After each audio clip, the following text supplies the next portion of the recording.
Shalom Aleichem, bonjour à toutes et à tous. Nous allons aujourd'hui continuer le sujet des harchakot, c'est-à-dire des distances à prendre entre les époux pendant la période de Nida. On va maintenant aborder le sujet de la chambre à coucher. On sait bien que le lit dans un foyer est synonyme d'intimité. Donc, pour des raisons évidentes, et comme nous l'avons vu dans l'histoire d'Eliyahu Hanavi dans le cours précédent, les conjoints n'ont pas le droit de s'allonger dans un même lit, et ce, même s'ils ont deux couvertures et deux coussins distincts. C'est pour cela qu'il faut absolument avoir deux lits distincts. Alors pour la majorité des gens, ce que je dis est évident, mais il faut savoir que ça ne l'est pas pour tout le monde. Ce qui se passe, c'est qu'en général, quand on achète une chambre à coucher, on achète un ensemble de meubles dans le même design que le lit, c'est-à-dire les chevets, la commode, l'armoire, etc. Et bien évidemment, en France, on ne vous proposera jamais deux lits séparés. C'est pour cela que certains couples traditionnalistes qui observent la pureté familiale se mettent à chercher des alternatives. Certains placent un trait versant entre eux. Mais ça n'est pas valable au niveau de la halakha, comme on l'a dit plus haut. On ne peut en aucune manière dormir dans le même lit. Chez d'autres, eh bien, le mari va dormir sur le canapé ou dans une autre chambre. Alors dans ce cas, il est vrai qu'on n'aura pas de problème halachique, mais on aura un autre problème. Un problème plutôt de fond. La Gemara dans Hérouvin nous rapporte un verset qui réprimande celui qui a séparé des époux. Il est expliqué là-bas qu'il s'agit d'une personne qui se permet de dormir dans la chambre à coucher d'un couple. Alors bon, ça c'est pas difficile à comprendre, mais la Gemara va plus loin et nous précise que le verset parle même en période de Nida, où de toutes les manières, les époux sont séparés. Et pourquoi ? Parce que malgré le fait qu'ils ne peuvent pas avoir de relation, la chambre à coucher est l'endroit où ils se retrouvent et peuvent parler de choses intimes. Attention, par intime, j'entends de discussions permises pendant cette période. Donc vous comprenez pourquoi ce n'est pas correct qu'ils dorment dans des chambres séparées. Surtout que, pendant cette période, la femme a l'impression d'être un peu rejetée, pas intéressante. Et c'est le meilleur moment pour lui porter toute l'attention. Quoique aujourd'hui, avec les smartphones, c'est moins évident. En plus de dormir dans des lits distincts, il faut aussi que les lits ne se touchent pas.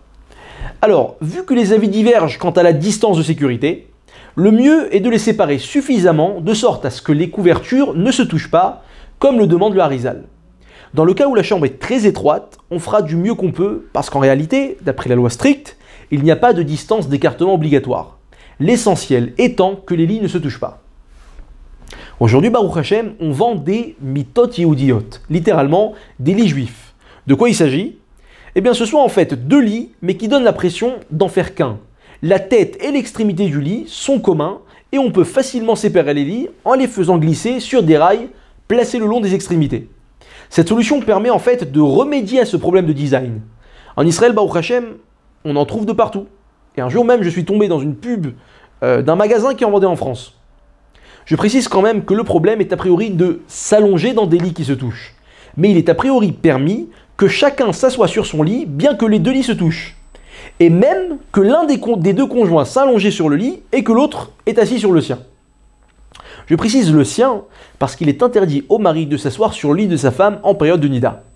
Et ce, bien qu'elle ne soit pas présente dans la chambre à ce moment-là. On sait que l'homme se chauffe facilement. Et se retrouver assis et à plus forte raison allongé sur le lit de madame peut lui rappeler certains bons moments qui risquent de l'exciter. Cependant, certains le permettent si la femme se trouve à ce moment-là en dehors de la ville. Précision, on parle uniquement du lit qui est propre à la femme.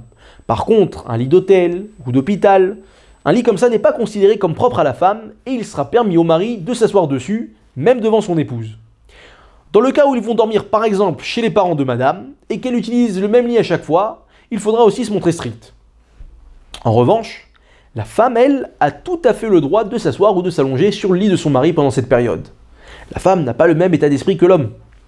Par contre, il est préférable d'éviter qu'elle s'allonge sur le lit de son mari quand celui-ci se trouve dans la chambre, parce qu'un grand nombre de décisionnaires l'interdit, et on peut aisément comprendre pourquoi. En parlant de s'asseoir, il y a une halakha qui concerne les Ashkénazim uniquement. Pour eux, le couple n'a pas le droit de s'asseoir sur un même banc ou un même canapé, dans la mesure où quand l'un s'assoit, le banc ou le canapé bouge. Par contre, si le banc est fixé au sol, ou à un mur, ou bien le canapé est bien dur, ou même s'il est mou, mais il est composé de deux assises différentes, ça sera permis. Les Séfaradim, eux, n'ont pas besoin de se montrer stricts à ce sujet. On arrive maintenant à ce qui concerne la nourriture. Là aussi, il y a certaines précautions, certaines prises de distance à prendre. Quand un couple mange ensemble, ça rapproche. Vous savez, quand on pense à un moment romantique, on passe presque toujours par la case repas, que ce soit à la maison, au restaurant, en pique-nique. C'est la raison pour laquelle, si le couple mange seul ou avec des enfants en bas âge, c'est-à-dire pour les garçons en dessous de 9 ans et pour les filles en dessous de 6 ans, et bien dans ce cas-là, il faudra obligatoirement que quelque chose fasse office de rappel au couple pour limiter ce rapprochement. On peut par exemple placer un objet sur la table, comme un livre, une montre ou tout autre objet qui n'a pas l'habitude de se trouver sur la table. On peut même placer un aliment, à condition qu'il ne soit pas consommé pendant le repas. Il n'est pas obligatoire de le placer exactement entre leurs deux plats, mais il ne faut pas évidemment non plus qu'il soit trop loin d'eux, sinon on en perd tout l'intérêt. Ils peuvent également manger chacun sur un sous-plat, ou par exemple, s'ils mangent sur une nappe, que l'un d'eux replie la nappe de son côté, de manière à ce que son plat soit même la table, là aussi ça fera un rappel.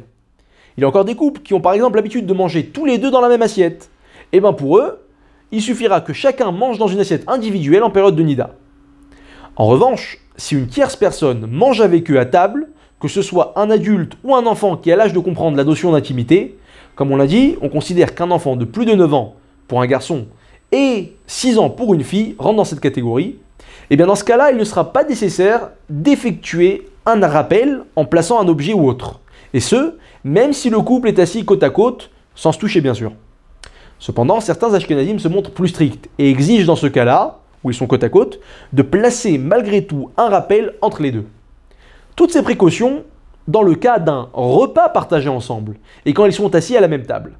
Par contre, s'ils dégustent un goûter ensemble, café gâteau, boulot citronnade, ou même s'ils consomment par exemple un sandwich en voiture ou dans le train, eh bien il n'est pas nécessaire de placer un rappel. Par contre, faire un pique-nique posera le même problème qu'être attablé et on peut aisément comprendre pourquoi. Jusque-là, on a parlé de tout ce qui est de manger sur une même table. Mais il faut savoir qu'en plus de ça, il est également interdit de manger dans un même plat, qu'il s'agisse d'une assiette, du plat de service, d'un saladier ou autre, et ce, même s'ils ont placé un rappel sur la table. En effet, manger du même plat est une réelle marque d'intimité. Alors comment fait-on quand il y a un plat commun sur la table ? Eh bien c'est très simple. En réalité, le problème concerne uniquement les aliments, 1 qui se mangent directement du plat, 2 qui se dégustent en une seule bouchée, comme par exemple des mendiants, des bislis, du raisin, etc. Par contre, se servir d'un plat de couscous, de dafina, de certaines salades, ça sera permis, puisqu'on ne mange pas directement du plat, mais on les sert préalablement dans une assiette. Donc la solution pour les mendiants, c'est de ne pas les mettre directement en bouche, mais de les poser devant soi sur la table ou dans son assiette avant de les consommer. De la même manière, un aliment qui ne passe pas par la case assiette parce qu'il se mange directement du plat, mais qui ne se déguste pas en une seule bouchée, comme une pomme, c'est totalement permis. Je vous donne un exemple. On a là un couple de kiffeurs et tous les Shabbats, ils ont à table un ravi avec des morceaux de boutargue, la dame route. Alors, s'il s'agit d'une belle boutargue, vous savez, les jumbo, alors il n'y a pas de problème. Pourquoi ? Parce que chaque morceau ne se mange pas en une seule bouchée. C'est comme une pomme. Par contre, s'il s'agit d'une paire minuscule de boutargue, vous savez, celle à 100 grammes où on galère pour enlever la cire, alors il faudra au préalable les placer devant soi dans son assiette ou sur la table, puisqu'ils se dégustent en une seule fois comme un grain de raisin ou une amande. Ou encore, se servir chacun d'un beurre commun ou d'un pot de confiture, c'est permis, vu qu'on le tartine avant et qu'on ne le met pas directement en bouche. Jusque-là, on a parlé du problème de manger sur une même table et d'un même plat. Et on a exposé les solutions. Il y a un autre problème, mais qui ne concerne que l'homme. Boire les restes de boisson de sa femme. En effet, c'est une action qui est très rapprochante. En général, ça dégoûte de boire des restes d'une tierce personne, de peur qu'il y ait laissé des résidus de salive. C'est la raison pour laquelle il est interdit au mari de boire les restes de sa femme, parce que comme on le sait, l'homme se chauffe très rapidement. Alors comment on s'y prend ? Eh bien les Chachamim ont donné plusieurs manières d'agir qui ont pour but d'atténuer ou de casser le rapprochement que peut engendrer cette action. Premièrement, cette action est rapprochante seulement si la femme a vu que son mari buvait du reste de sa boisson. Mais si elle ne voit rien, on n'a pas ce courant qui passe entre eux. Donc si après avoir bu, la femme est sortie de la pièce, ou même si elle tourne sa tête juste au moment où son mari boit ses restes, c'est permis. D'ailleurs, si le mari ne sait pas qu'il s'agit des restes de sa femme, elle n'est pas obligée de lui dire quand elle le voit commencer à boire, sinon on rentre dans le problème. Deuxième solution, une tierce personne a bu après la femme. Eh bien, ces restes ne sont plus considérés comme ceux de la femme, et là, zéro rapprochement. Troisième solution, si le contenu des restes de boisson ont été transvasés dans un autre ustensile, un verre, une bouteille, eh bien le mari pourra les boire. Et ce, même s'ils ont été versés à nouveau dans le verre initial dans lequel la femme avait bu au préalable. Autre cas intéressant, si la femme a bu d'une bouteille ou d'une canette à l'aide d'une paille, notre maître Rabbeinu Ovadia Yosef permet au mari de boire le restant de la boisson en utilisant lui aussi une paille.